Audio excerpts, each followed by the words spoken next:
Ma'am, nakatawag na po ako. Parating na raw yung SWAT. Samson, ano status dun sa loob? Si Robles.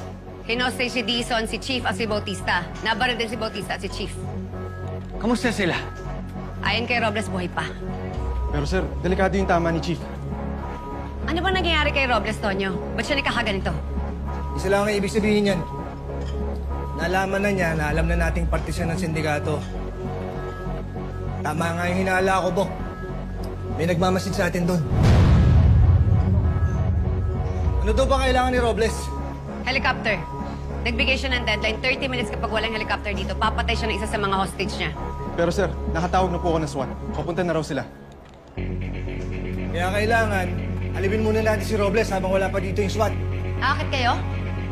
Alam mo naman tumunga nga lang kami. Papatayin na niya yung mga kasama natin doon sa taas.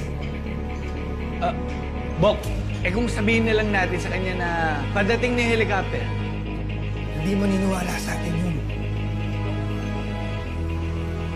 Ganito, Lieutenant Samson, pag tinawagan kita mamaya, mag-radyo ka at sabihin mo pagdating na yung helicopter.